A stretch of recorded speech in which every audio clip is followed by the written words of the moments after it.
if I told you the most powerful networking technique doesn't even involve attending a single event?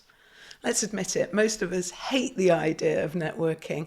An image pops into our heads of nervously sipping a warm drink in a room full of strangers, desperately trying to think of something to say, but it doesn't have to be like that. In this video, I'm going to share with you how to build your network and open doors for you in the coming year, whatever your industry and level, how to find time to do it, and how to get that little voice out of your head that keeps telling you you shouldn't bother. But first, we have to face into why networking is hard and why most people avoid it.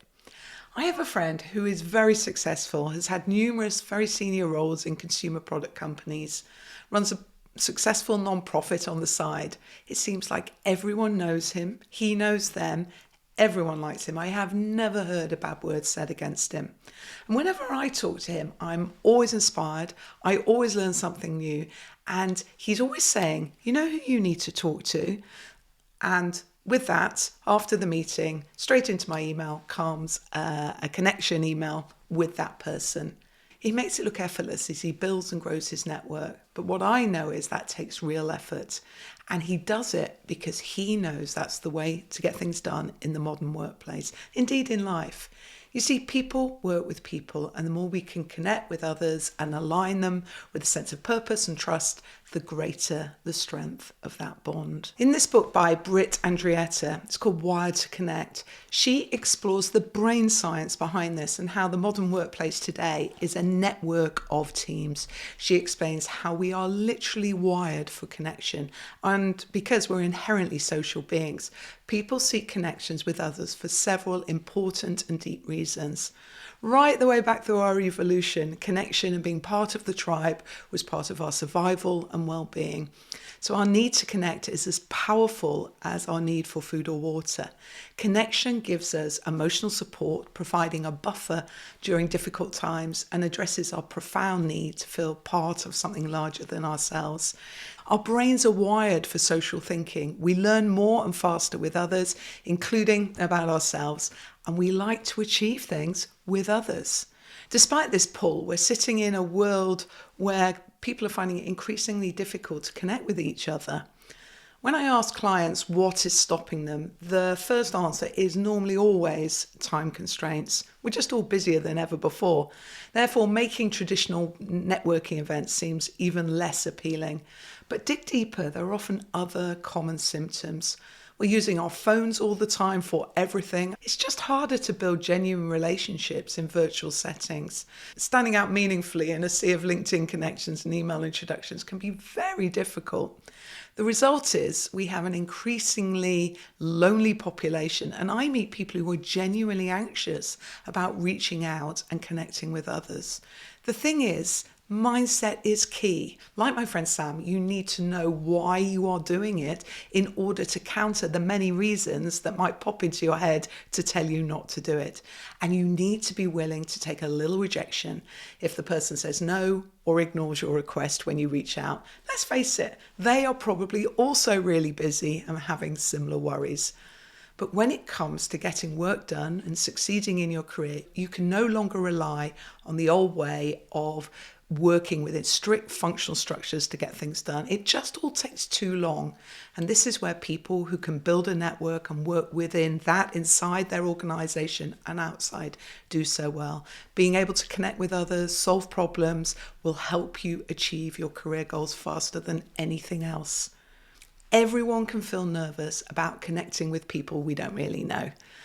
When I'm feeling a bit icky about reaching out to people, I'm often reminded of this short poem by Erin Hansen. I have it on a post-it note just nearby. It goes, "There is freedom waiting for you on the breezes of the sky. And you ask, what if I fail? But oh, my darling, what if you fly?" I love that. It always gives me that little boost to get out of my own head and have a go and not worry too much if I get ignored. So step one of building a strong network is fixing your mindset, being prepared to get out of your comfort zone. Do you know why many networking events are just a waste of time? It's the randomness of it. It's like fishing with no idea what fish are in the lake. You have no idea if you're putting in a lot of effort to catch a tiddler or you're chucking in a line and being caught off guard as you pull in a gigantic specimen and the surprise and lack of preparation causes you to panic and the line to break. The first thing is to work out, with the limited amount of time you have available to yourself, who you are going to connect with. Let me share something that has transformed how I approach my own networking. Earlier this year, I was just overwhelmed trying to connect with, well, everyone. Too much of my networking was in my head. Little thoughts I would have would pass me by as I jumped back into the day-to-day. And I was super guilty of staying in my safe zone with trusted friends and colleagues. I would spot people, I thought, oh, I'd love to connect with them. And then I'd talk myself out of it and think, why on earth would they want to speak to me? Then I developed what I call the priority network matrix. I know it's not very catchy, but it does what it says on the tin. This isn't just about a list of contacts. It's a way of identifying exactly who can help you achieve your goals. Mapping your current and potential connections on a simple 2x2 matrix clarifies where you should focus your energy and why, which in turn gives you confidence to your mindset. Seriously, this little system in just a few months has reignited my network. So let me explain how to do it. First, create the 2x2 matrix. On one axis, plot how well you know each other, from complete strangers to close connections. On the other axis, we measure from low to high how relevant your work is to them and how relevant theirs is to yours. This gives you 4 boxes. Firstly, high relevance and strong connection.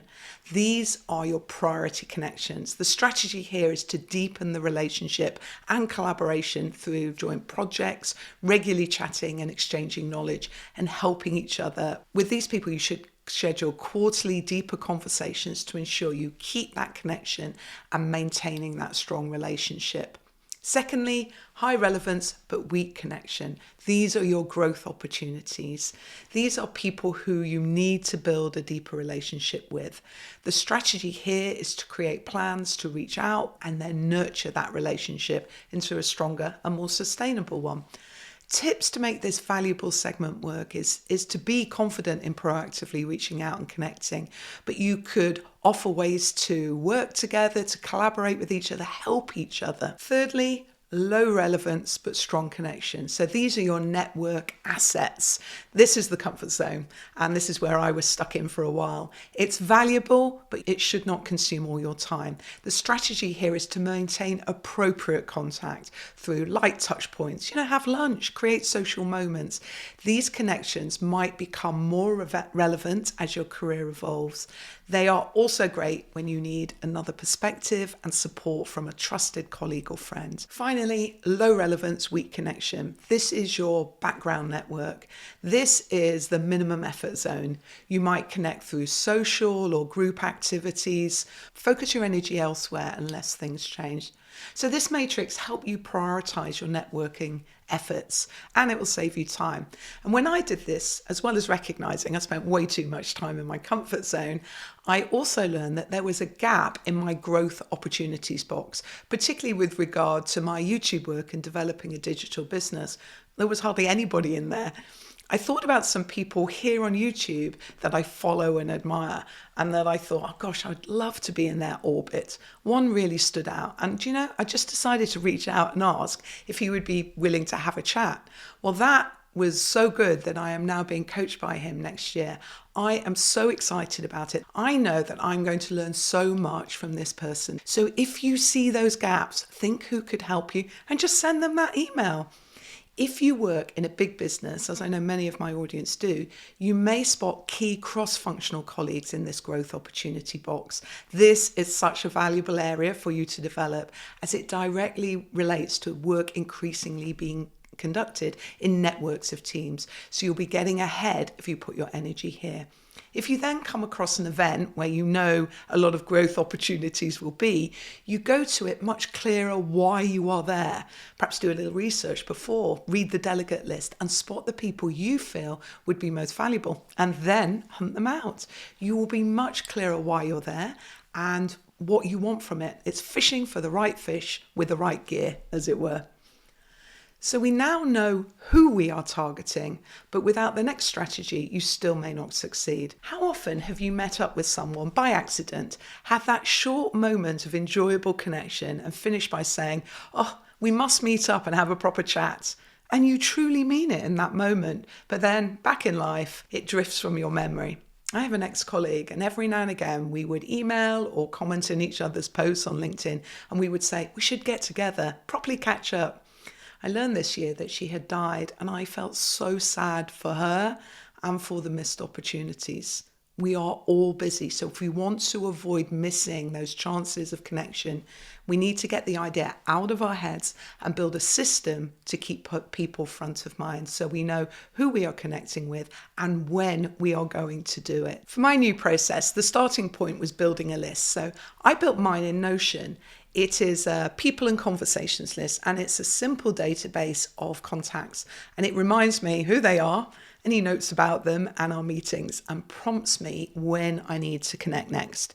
You could build yours as an Excel spreadsheet. The key is to get the list in one place.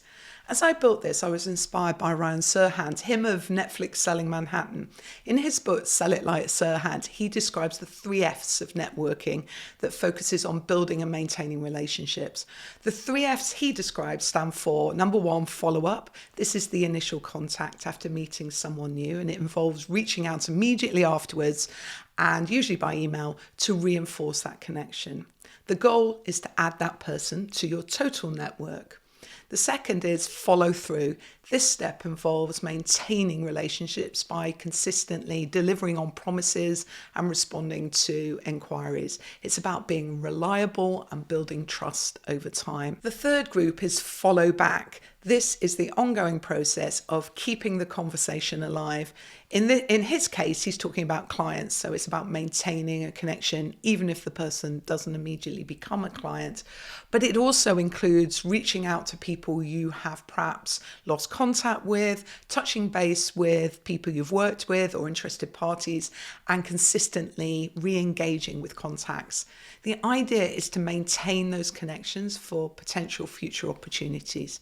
I use this and developed it a bit further by having a 4th F, first contact. This is the initial F, and it's about making meaningful connections in the first place. And it involves being strategic about who you approach and how you do it, whether it's at events, through LinkedIn, or via warm introductions, or just reaching proactively out yourself. The key is to make that first interaction genuine and memorable. Focus on finding common ground or shared interests that can serve as a foundation for building the relationship. So I segment my list by priority using the matrix, and then by next action needed using the 4 F's. And when I do my quarterly planning, I spend time assessing where I am and where I need to go next, clarifying my plan for the upcoming quarter. And then as I progress through the quarter, I just keep coming back to it. Each week, I check who I need to be in touch with, and I schedule a little time in my calendar each week for 4 F's work. And I've found it's not even a lot of time I'm spending on it, but I have so much more clarity and I bias to action as a consequence. This systemic approach has doubled my networking success rate and, importantly, boosted my mindset and confidence to do it in the first place. This networking strategy is what I would call a push strategy.